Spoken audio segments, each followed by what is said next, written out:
We've got that winning feeling back and we want to taste it again.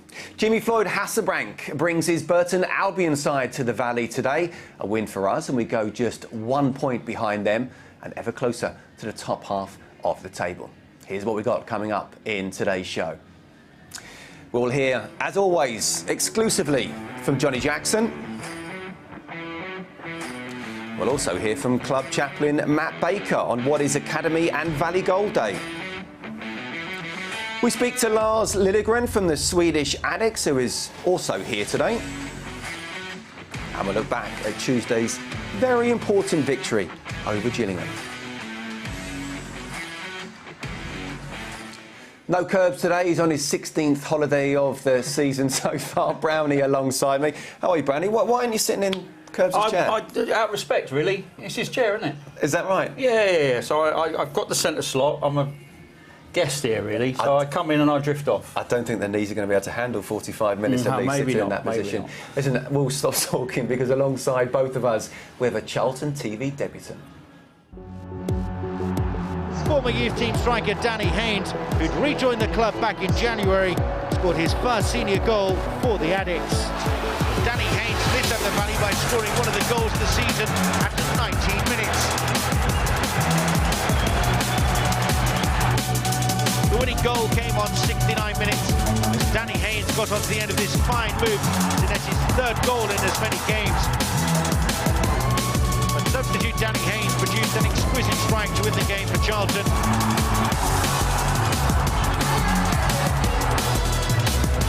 minutes later, Danny Haynes turned the game on its head as Chris Powell joined in the celebrations on the touchline. It is a very warm welcome, CharltonTV. Danny Haynes, how are you, Danny? You okay? Good, yeah, not too bad. Some crackers in there, weren't there? Just a few, just a few. What does it feel like watching those back? Strange. It feels strange, but it's a good feeling to see the goals back. And yeah, I had some good times. Listen, they're going to keep quiet, I know, behind the camera, but you've got your missus and your boy here as well. Your boy, when he was watching that, he was like, wow. Yeah. My dad did that. Yeah, it's a good feeling. Very proud, you could say. Yeah, he's very proud. Good guy. You should be proud as well. Looking forward to Charlton TV today, making your debut here. Yeah, definitely looking forward to it. And hopefully the sun's out and they get another result. Let's hope so. You said just before we went on air as well, the last time you sat here, or not in this studio, but in this stand. Yeah, 14 I was. As a youth team coming up from Charlton, used to get handed out tickets. We used to get 2 tickets, me and my dad. We always used to come here and sit in this stand there, so it's a bit strange, but yeah, it's a different view. Sorry, Brownie, I mean, we've gone, what, 30 seconds of that, you've been able to get a word in. Is that okay? I'm stunned by the level of goals. Left foot, right foot, header, power. You scored a few of these, didn't you, back in the day? Not quite as good as that, but... I scored from the halfway line, didn't I, against Bradford? It's getting further out. it was actually a 4-yard tap-in, that's what it was. What are you up to these days, Danny? Oh, basically, I'm working into health and safety, so in residential properties and commercial properties. So I'm more health and safety based, completely different from football, but it's another career avenue I'm looking to go down. Yeah, you enjoying it? Do you miss playing at all or not? Oh, you're still young, aren't you? You're only 34? 34, yeah, I do miss it. There's times where I look on the TV and watch football. I try to get to as much games as possible. I've been to Ipswich a few times, been here twice, so yeah, I do miss being on that pitch, especially on days like this where the sun's out, got my family with me, so yeah, it's good. Yeah, sun's out and Brownie's sweating. Oh, God, do you know what people don't see is the hour and a half rushing around over the other side of the valley here, doing all sorts for other people, and then you rush here, wolf down a bit of food. Yeah, that pie lasted about 30 seconds, but let's bring it round to present day, shall we? I mean, we were due one, weren't we? A Curbs holiday, not a win on Tuesday. No, we were definitely due a win, and thankfully it came. It wasn't the prettiest of games, second half particularly. First half I thought we controlled the ball really well. Not quite sure why that disappeared out of the performance second half, but yeah, I mean, very rarely do we have 70% possession. And there's a reason for that. The way Gillingham play, the way they're set up, the injuries they have, the small squad they have.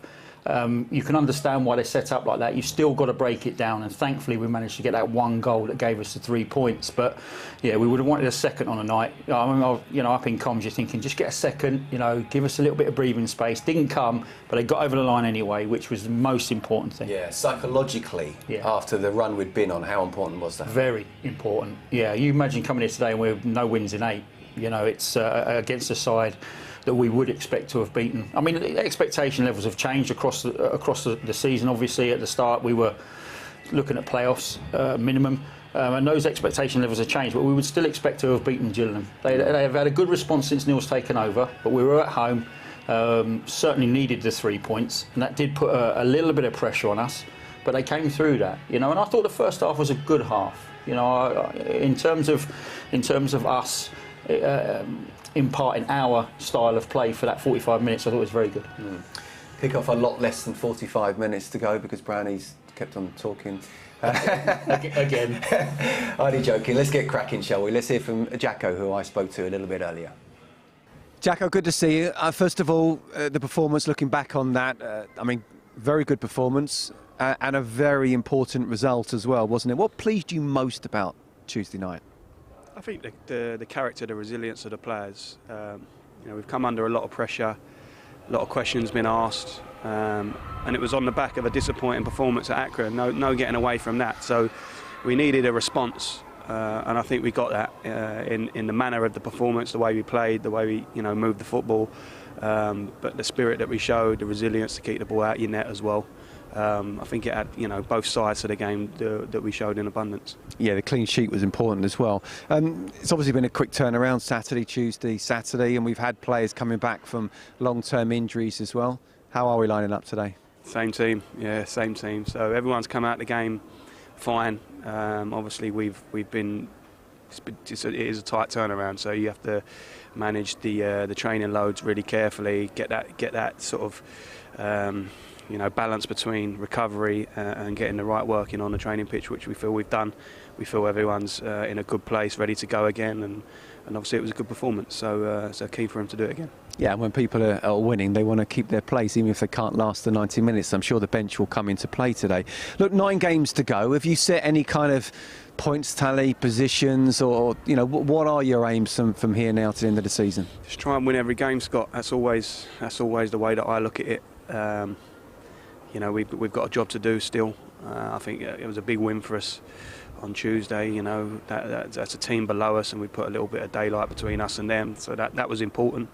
BURTON a team above us that we want to try and catch. I want to try and reel as many teams in as that we can, and win as many games as we can between now and the end of the season, and just try and end the season, you know, with some positivity around the place and the supporters home, away from the end of the season with optimism for next year. That's what we want to do now between now and the end of the season, and I think we've got a good opportunity to do it. You mentioned BURTON, the opponents today. It was some game up there, wasn't it? We got the win, couple of red cards. What are you expecting today? More of the same. You know, they're a tough outfit. You know, Jimmy has them well drilled, up for the fight always. So it'll be competitive. It was up there. It wasn't straightforward. We ground out a good win that day. Wasn't the prettiest on the day, but you know, we stood up to what they'll throw at us, and they'll do it again. Obviously, at home, expect the game to be slightly different. I want us to be a little bit more front foot and take the game to them like we did on Tuesday night. But again, knowing that they'll have their threats, and Jimmy will have a game plan to try and stop us, that's for sure. And just finally as well, it's our annual Football for a Fiver match today, so we should have a good sized crowd in. You know, we talk about it all the time, but how important are the crowds who are going to be here in the stands to the lads? Huge, you know, brilliant again that we're doing that initiative. Enjoy that every year. Obviously, should make for a bumper crowd. Obviously, a lot of kids will probably come as well, and that's great. You know, see them getting into football, and the support always helps. It always helps. You know, on the road and here, the way everyone gets behind us. I think we've seen on many occasions this year the difference that the crowd can make to the team. Tuesday night, excellent again. Drove the team on, and we're going to need that again today. Good luck. Thanks, Scott. And I'm sure the fans will be right behind the lads again today. So it's an unchanged side then, Brownie, 3-5-2, as we know that Jacko likes as well. Can't really have any complaints in terms of you don't change your winning side, do you? Yeah, I've played for managers that would never change a winning side, regardless of performance. So yeah, you kind of expected the same team. The only reason it would change is maybe if there's an injury, or like Johnny said, they're managing people's minutes.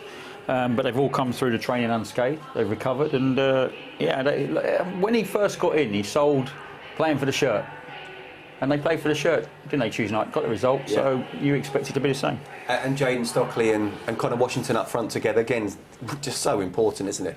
What was it? First game this year that they actually played together. So very important. They were able to do that again today. Yeah, I don't think we're telling anybody anything they don't know. You know, when they play, we're an altogether better side. You know, I think Connor Washington is really, really important in that duo. Just because he does all the donkey work, he does all the leg work, he turns defences round, he runs the channels, he never stops working, he pitches in with a goal. Jaden's a different type of player, but for me, when Connor comes in, there's a noticeable difference. Yeah, definitely. I mean, did you like playing alongside someone or being the single guy up front? Yeah, Danny? I definitely liked playing as a two up top.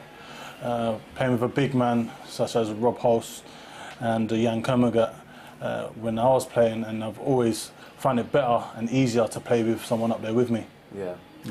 Akin Famewell on the bench as well, as we saw. Let's have a look at the league table now, shall we? And obviously, unfortunately, we are still in the bottom half. Tuesday's win over Gillingham, though, saw us go above Lincoln into 16th. Another win today could see us 15th. Shrewsbury's thrashed Morecambe 5-0 on Tuesday to lift themselves above Lincoln too, with the Imps dropping to 18th, having been defeated at Rotherham. Today's opponents, Burton, 2 places above us in 14th, although we do have the opportunity to cut that gap, of course, to just the 1 point. And we do boast a game in hand on them too. First and foremost, Brownie, we're safe, aren't we? Yeah. Yeah, I think there was a bit of panic setting in because of the run we were on, but I couldn't not see us winning enough games to stay up this year. I never thought relegation was was even that realistic, if I'm honest, because I think the 4 down there, particularly the 3 below Gillingham, have really struggled of late. They find it really difficult to pick up points. AFC Wimbledon, we know, are on a horrendous run, so Gillingham will have their eyes focused on AFC Wimbledon, and AFC Wimbledon have got a lot to do to turn their season around to stay up. But you've still got the points on the board, Scotty, to really take control of the situation yourself. And we've done that Tuesday. Hopefully we can put another 3 on the board today. Then we can relax. But for me, for some time, it's been about the summer. Yeah. You know, we have spoken about that as well. Okay, important to win and also beat the team at the top. Gillingham there in 21st of the relegation zone. Let's have a look at the top half now then, shall we? Both Rotherham and Wigan won in midweek as they continue to lead the way at the top. MK Dons' 11-game unbeaten run sees them in 3rd. They're not out of it though in terms of automatic promotion. Plymouth rose above Sunderland and into 5th with a win over Portsmouth on Tuesday and have a game in hand on most of the others too. Chaps, I'm going to ask you to just to predict it now. Pretty easy one. Who's going to get into the playoffs? Oh, do you know what? I thought you said he was going to go up, and I was going to go, oh, that's easy. I think we can. No, listen, MK Dons aren't out of it, but no, I think they're it not. will be the top 2. Yeah, they're not But out. I mean, how far down does it go? I would say you've definitely got to look at Ipswich, and the reason I go down as far as Ipswich is because they have had a very good run themselves, and we've spoken about this already, where they've had a change in manager, and he's changed the feel of the place. You know, the training's changed, the way the team performs changed. They keep a lot more clean sheets. So I'd say down to Ipswich. I might be a little bit harsh on Portsmouth, but I don't think they're as much as a threat. Do you think we can finish top half? Yeah, I think that's got to be our aim. Whether we can or can't, that's got to be the aim this year. The aim has got to be the focus on 12. Can we get into the top half of the table? Danny, how important is it to finish the season strongly, particularly when it comes to recruitment, and also as from a player's point of view? You know, if someone wants you, like a club like Charlton, do you look at the end of the season, how they finished, and therefore how it could take into next season, or not really? Yeah, definitely. It's all about momentum, really. So finishing off the league on a high, we're just only going into next season. Pre-season, people's going to be up for it. Everyone's going to be fighting for a place. So I think it's going to be good competition for obviously the likes of getting recruitments in. So everyone's going to be up for it come pre-season. But it's important that they finish the league strong. Yeah, definitely. Let's have a look at the fixture list today, shall we? It is a full fixture list in League One. Doncaster, who we take on in South Yorkshire next weekend, have a must-win game at Fleetwood, who are now winless in 12. Donny can cut the gap to just 1 point with victory there. Ipswich unbeaten in 9 and they travel to 4th place Oxford. That's going to be some game, isn't it? Portsmouth, who suffered a first defeat in 9 at Plymouth midweek, welcome fellow playoff hopefuls Wycombe to the south coast. Danny, standout games for you? Mine will be the Ipswich. It's going to be a big game for Ipswich as well. And obviously playing with a team higher in the league than them, it's always going to be an interesting game. But hopefully, obviously I'm going to be a bit biased here and say I want Ipswich to win that game. But yeah, you've got some good fixtures up there. Like today, Charlton and Burton. Charlton need to get points on the board to obviously finish strong and get into that top half of the table. And obviously Cambridge as well. Cambridge ain't an easy place to go for MK Dons. But if they want to get in that second top spot, then they're going to have to win. Yeah, I think Portsmouth-Wycombe is the one that probably stands out as well because of the fact they're both going for the playoffs. Portsmouth are a strange one. They have hot patches and cold patches, but Wycombe have really dropped off. You know, they were really pushing for automatic earlier on in the season, and they have tailed off a little bit, and they've become a little bit patchy. So I think that's a really important fixture for Wycombe if they're going to creep into the playoff spots. Danny, Ipswich, your first professional club. Do you keep an eye out for them? Yeah, definitely. I'll say the two main clubs I look out for is Charlton and Ipswich. Ipswich obviously being my first, making my debut, and obviously Charlton being here as a kid, I've always got that soft spot for Charlton. So there are two main clubs I look out for. OK, we'll see how, well, we'll obviously see how Charlton will go on. We'll see how Ipswich get on today as well. OK, club news updates now. And let's start with home ticketing news.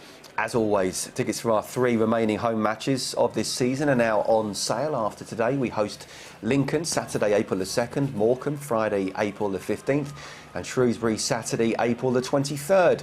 Tickets for all games can be purchased by heading to booking.cafc.co.uk. And I have to say, we have also some cracking Charlton TV guests lined up for these matches too. Streaming next, and supporters are reminded that today's game is... I thought you were going to say something, Brownlee. I thought you were going to say, am I going to be in the studio still? No, Anyway, patiently. you were very quiet there. Streaming next, supporters are reminded that today's game is only available to live stream outside of the UK and Ireland as per EFL broadcasting rules.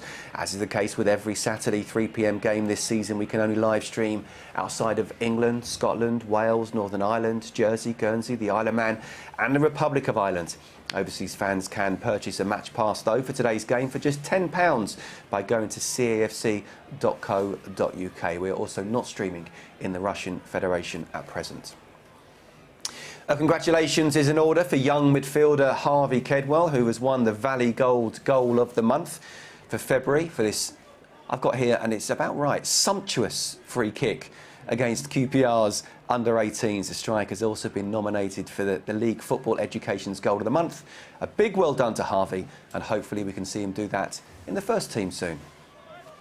Well, staying on the subject of goals to midfielders, everyone at Charlton TV was delighted to see Jake Forster-Caskey make a goal-scoring return for the club's under-23s on Tuesday afternoon. And what was his first time on the pitch since injuring his knee last May, he scored inside 25 seconds as our under-23s recorded a 2-2 draw away at Watford. Great to see him back, Brownie, isn't it? Yeah, more concerned with the tracking, actually.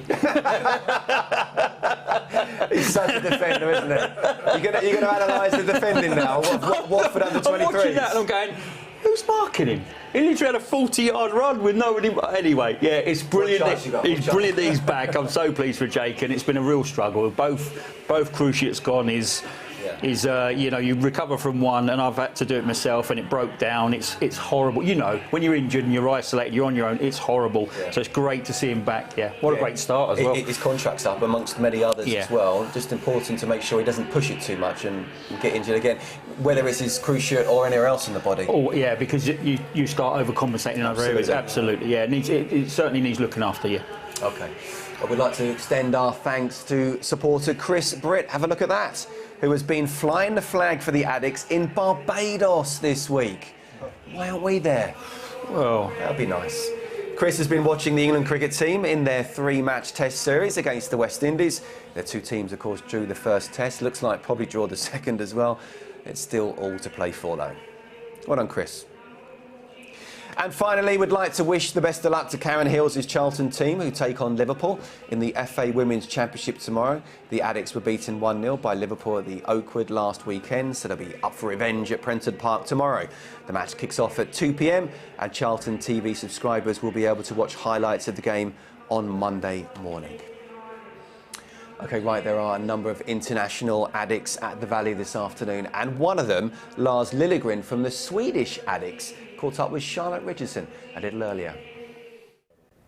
Thank you, Scott. I am so delighted to be joined by Lars from our Swedish Addicts. Welcome to the Valley. I understand you're here with a large group and you've been having a busy morning. What have you been up to? Yes, it started rather early with breakfast here in the fans bar, 9 o'clock. And then we have a tour through the stadium, and we're up to the memorial place and then to the Charlton Museum. So you've had a lovely day so far. You've brought the sunshine with you as well, which we love to see. And I understand that you've been a Charlton supporter for about 44 years. How did your love of the club come about? Well, it's a quite odd story, maybe. It started in 1978. I was 10 years old. My brother was 4 years older than me. He and his teammates, they ordered a big batch of Sabutu things to Sweden, and then they started a league. And as a little brother, I would like to join as well. So they picked all the good teams, and I have to watch through the football annual, find another team. Well, I found Charlton, a great logo. It was the biggest stadium in England, 66,000 spectators. So, well, here we go. Yeah, that's where the love affair started. And I just wonder, throughout all the years, what have been your kind of happiest and fondest memories as a supporter? Well, I had a privilege being at Wembley Stadium 2019, and it was, of course, a fantastic moment. But it's quite an easy moment as well. It's a shooting sitting duck. So I would go down back to nearly 9 years ago, exactly on the day, Easter 2013. We were playing Bolton, and we were down 2-0 after about 20 minutes. And I was nearly the only one in the whole stand that said, we're going to win this game. And then it just came on. Johnny Jackson scored, and then they got 2 men sent off, and we got a penalty. And Monsieur Carmongan scored the penalty. So we won 3-2. Brilliant, I love that. And what's your earliest memory coming to the Valley to support the team? Can you recall your first game?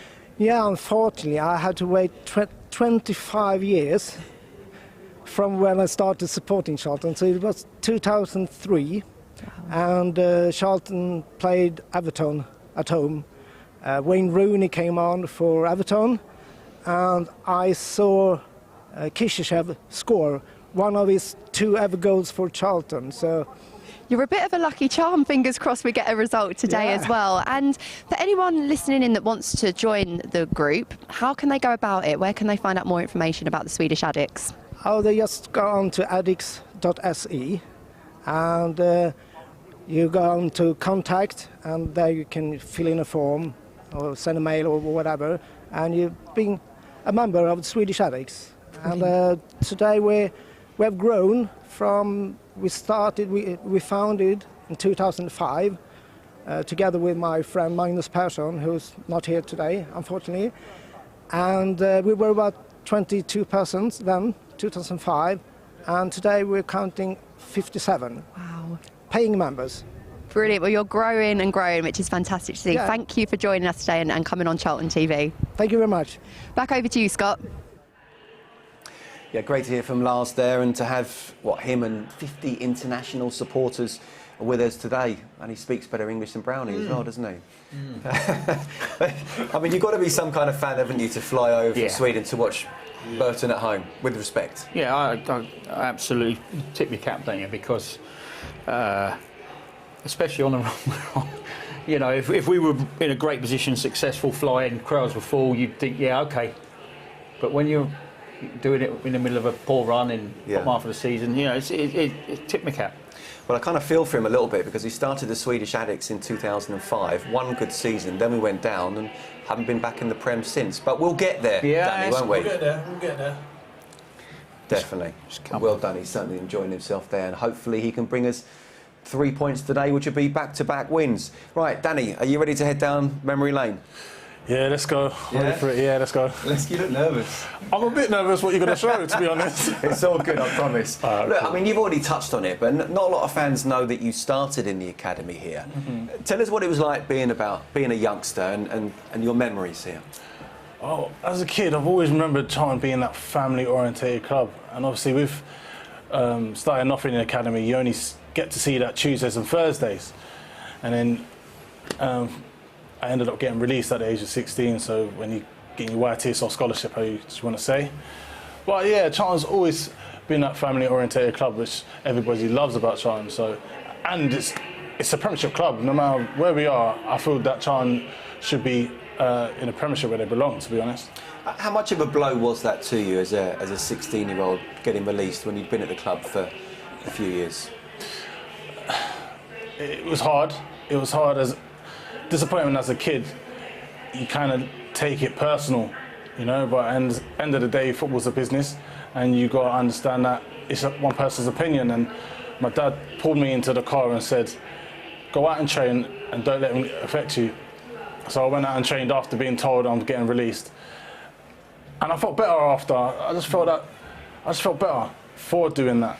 But as getting released it's going to hurt anybody. It's going to hurt as a kid, and football being your dream, at the first told your dream kind of shatters. But with the mentality of my dad, I just kept on pushing. Just kept on pushing. Well, he taught you well, and clearly his resilience went into your resilience as well. It's not easy, is it, Brownie? You know, there's a lot of kids now who believe that they're going to make it.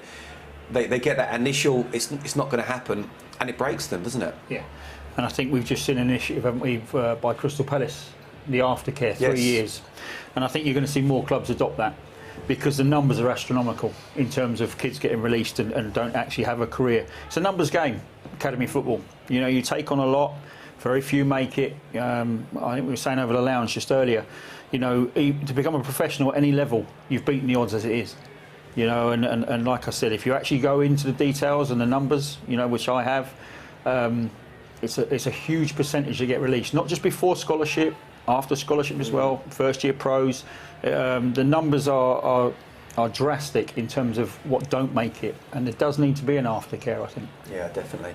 You joined Ipswich and then later had spells at Millwall, Bristol City and Barnsley, but you got the opportunity to rejoin us again in, January 2012. Yeah.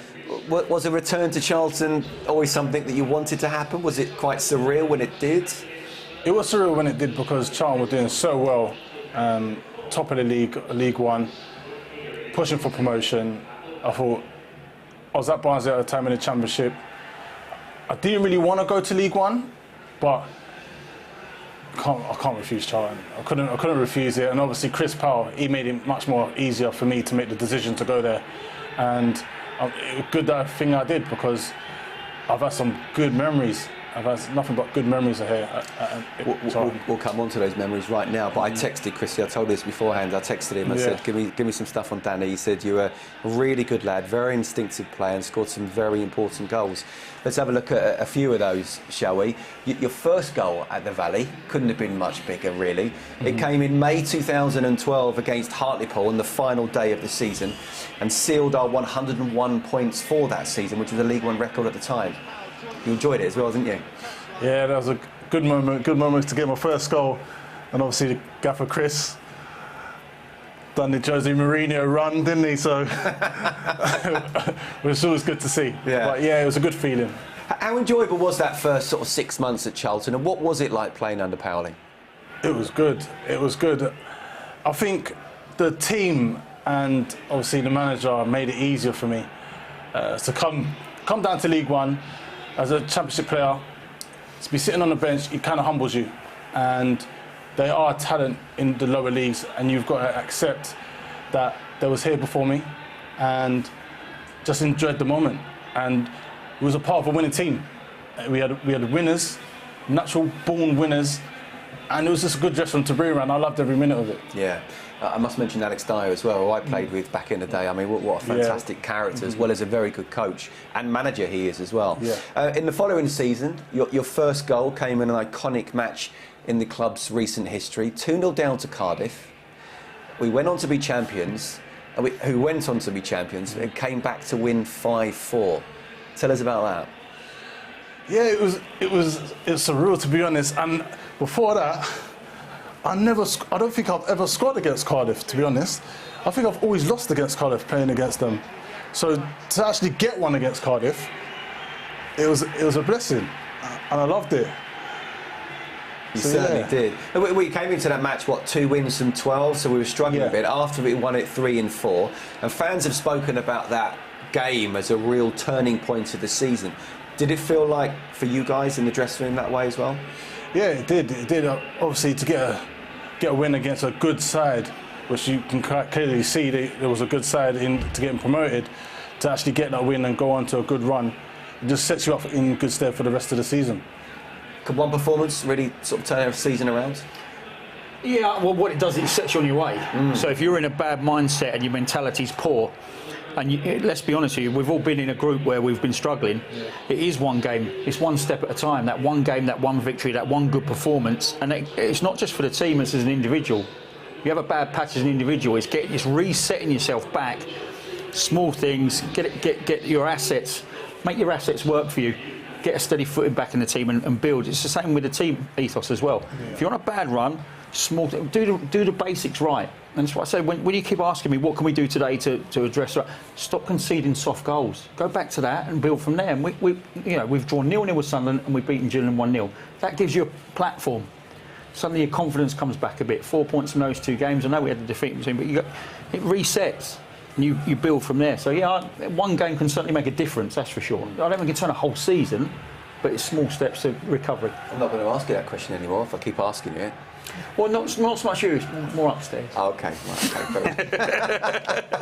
Danny, the one thing that supporters have sort of said, Charlton were 2-0 down at that time as well, is that the fans really stayed, and the players have said this, the fans really stayed behind the players.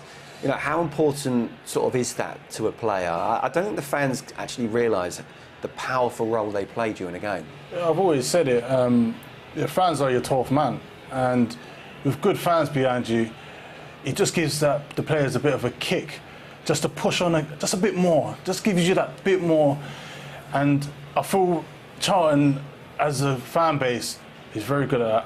They are very good at actually gearing the players on to do better. So, it's a typical example with Cardiff, 2-0 down. Most clubs, fans will just be booing, getting upset, getting frustrated. But Charlton, no, they stuck with us till the 90th minute, and we was fortunate to win.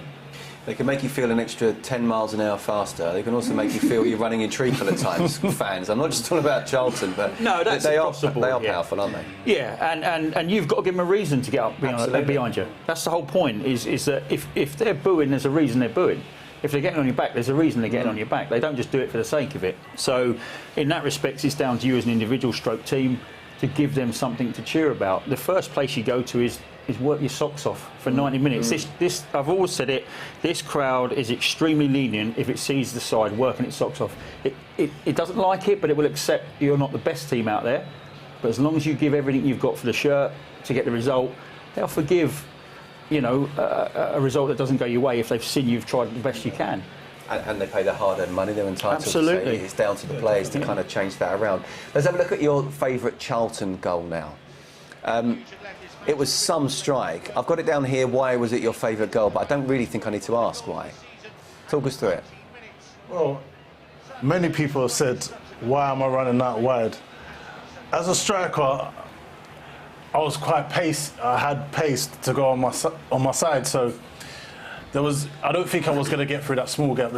Loads of people said, why don't you just go through the middle, go straight to goal? I knew myself that I wasn't going to get there. So I went out wide, kept the ball retention. I thought, you know what, I'm going to see if I can go cut back inside. So good, let's have it again. Let's have a look at it again. It's so good, actually. Go on. So yeah, that first touch, away from the defenders, pulling out wide, looking for help. I thought, you know what, I'm going to carry on. I can see the goal. I thought, wow, put my foot through it. Some strike that. Look, a lot of fans rate the sort of 2011 to 2013 as the most enjoyable time since the Premier League days. You were part of that as well. Yeah. Did you feel it was a special time at that particular moment? Yeah, because we had a special bunch of players. Everyone wanted to win, and there wasn't many rifts within the team. And Chris as well, great manager to work under, and I felt the fans could feel it as well. And there wasn't many. We didn't have players in the dressing room that was causing problems. Everyone was on the same page, basically. Which I think is basically what Curbs used to do as well, isn't it? Get good lads in and make sure the team spirit's good first and foremost. Danny, great to have you with us today. Hope you enjoyed Memory Lane, and we'll look forward to you getting us 3 points. You bring your boots? Well, did you bring my boots? While Danny tries to get his boots. Look, as we said, it's Valley Gold and Academy Day today, and since the launch of our academy, no fewer than 108 youngsters have gone on to make senior debuts. So much energy. And the runner Lookman makes the yard of space in the 90th minute. Appearances, and it would take some beating. Parker, 2-1. There it goes. There it goes. And arriving is Fox. Well, where did that come from? Was one of the goals of the season. Ball played in with plenty of pace. Kirai comes for it. He's West Bromwich Albion up. It's Rufus. 3-3, Richard. Oh, what a goal! What a hat-trick! His hamstring and had to be substituted.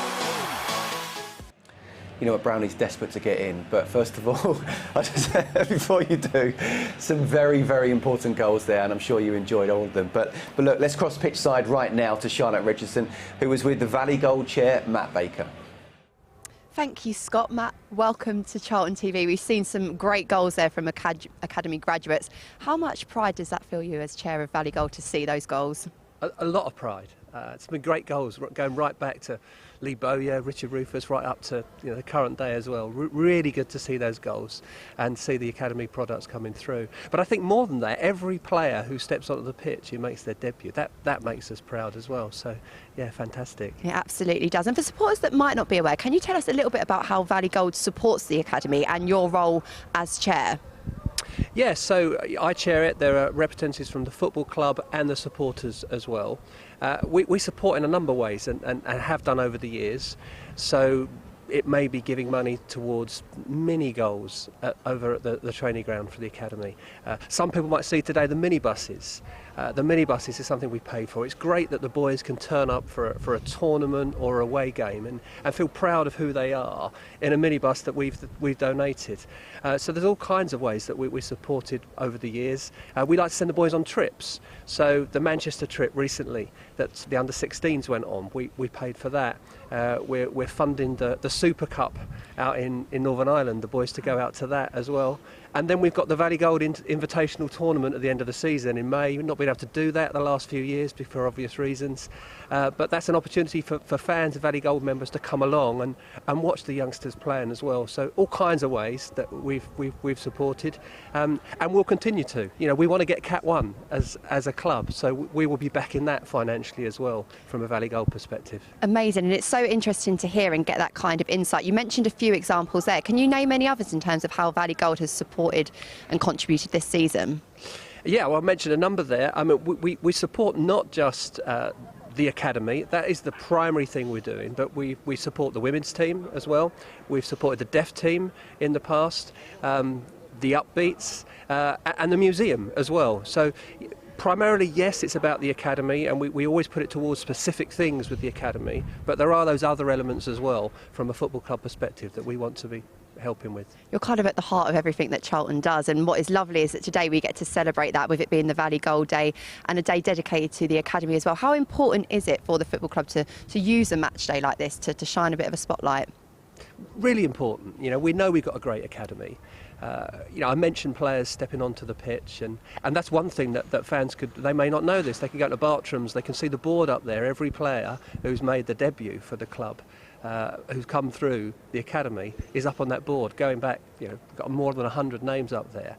So it is about that, but today's also about the youngsters. You know, it's the 8-year-olds, the 9-year-olds, the 10-year-olds, because we tend to think, oh, it's great when the player steps onto the pitch, but there's a lot that's gone behind that in terms of the players and the coaches here as well. So today, when we see those youngsters walking around, we can give them a clap. I think that's really important that we do that as a football club. Who knows, you know, 10 years' time, some of those 8-year-olds will actually be stepping on the pitch to make their first team debut. But it starts here. So it's a great time of celebration all the way through. And I've spoken to parents of academy boys who've come, you know, their boys have come from other academies, and they love it here. There's something different about how we do it. And I think we should be very proud of that. Today's part of that and celebrating that together. We should be very proud of it, and you should be very proud of how you've contributed. Part of the Charlton DNA, I think it's safe to say, Scott. We're looking forward to learning more throughout the show and to welcoming the young academy players to the Valley today. Back over to you. He certainly is, Matt. The great work he and Valley Gold do, just absolutely incredible. I've got a list of questions I could ask, but he's not happy, the fact that he doesn't get a mention. Never recognised as an academy player. We won the League Cup, right, me and you? Yes. Yeah. It's like it didn't exist. Fuming. He's not bitter. Danny come from the academy. But we've all come through the academy system. I mean, Valley Gold started just after I turned pro. But I mean, how important is it that we have a kind of a Valley Gold here, a club that's not in the Premier League, hasn't got the Premier League riches to try and fall back on? Yeah, I think most clubs should have it. I think it's good for the development. So I think it's something that should be implemented all the way around the board. So what do you think about it? Yeah, I think what you have to remember is Valley Gold came in probably because we were on our knees financially, and that gave the academy, or was an academy then, or you know, wouldn't be recognised as what we call an academy now. But the youth setup then was put in place, and that, I believe, helped set up a recruitment drive. And that recruitment drive was very, very important. I think if you remember our days under Colin Clark, some good players come through that system. Gordon Watson went off chasing. Yeah, super coach. Yeah, Mickey Bennett, Carl Lieber. Yeah, absolutely. Yeah. And that continued. Yeah, but from that platform, that continued, and it's not stopped. You know, and I say this every time someone asks me about the academy. Charlton overperforms every single year. Of course, there's going to be little blips along the way where you don't produce. That's natural. It's just there will be dips in how many players you get through, but by and large, our academy has overachieved for decades. Some fantastic players, and also Stevie Brown as well. I'm just joking, mate. You know I love you. Look, let's look back at Tuesday night, shall we? I mean, it was one of those where we needed to win, but I have to say, Gillingham weren't particularly great on it, were they? I mean, no. Look, I mean, even the goal itself was a mistake. If you just look at this build-up play, they're not looking to press. They're allowing you a bit of freedom and possession. But that was the sort of ball we needed. The one in between the lines where a good first touch puts you on the front foot and driving at their back line. But we had to break through a front two that was sitting deep and a midfield three behind that. But once we broke through that, we looked quite promising. You know, that's just a misfortune in terms of the technique on the shot. It's on his weaker side, Alex Gilby. But the way we got there was excellent. Yeah, I mean, Corey Blackett-Taylor I thought was superb, but Alex Gilby was superb. Yep. Yeah, I mean, obviously Robert on the night picked up on the goalkeeper error, which is obvious, you know, for everyone to see. But I didn't like the way that the pitch opened up for Blackett-Taylor to run in. If that was happening to us, we would be complaining about that. Certainly I would be complaining about that defensively. So as much as it was excellent from Blackett-Taylor and we got on the rebounds, they'll be disappointed with that. But we fully deserved all 3 points. Let's have a quick look at the teams then, shall we? Remind ourselves. And with Charlton, we are unchanged. No surprise there with a 3-5-2 after that win. Akin Fenwo comes in. Jason Pearce is struggling a little bit with an injury, so hopefully same team, same performance, same win. And as for Burton, well, they've actually won the last game, but it was their first win in 6 under Jimmy Floyd Hasselbank, and you know, one of those teams that really, they've conceded goals. They finished mid-table. That's a pretty decent season for them. So what are we thinking then, chaps? What are we thinking in terms of performance, what we need? If you're a player there right now, Danny? Well, I think that the game's going to be won in the midfield. I think once the midfield gets hold of it and got winning runners in behind, then I see Charlton winning it. I don't see Burton causing us any problems if we have that solid midfield. It's about clean sheet, isn't it? Because we go going forward and they're not great defensively. Yeah, absolutely. It was a performance up there where we dug out a 1-0 win. You know, you'd take that again today, wouldn't you? A clean sheet, dig out a 1-0 win, 6 points on the board, and momentum's moving forward. But yeah, I think the way and the manner of their comeback Tuesday night gives them a little lift. They were 2-0 down and they scored 3 late goals. That'll give them a lift. But we've got the home advantage. You know, I expect us to win this one. Absolutely. Okay, before I hand over to Com, just want to wish Mason Humphreys Day a very happy 21st birthday. He's a mad Charlton fan and godson of one Mickey Bennett. What a player he was. Mason, hope you have a fantastic day. Let's get to our commentary team. Terry Smith and Greg Stubley. Thank you, Scott. Cheers, Brownie, and thank you, Danny. Yes, welcome to the Valley as the players take the knee prior to kick-off. Yannick's attacking the Jimmy Seed stand in the first half.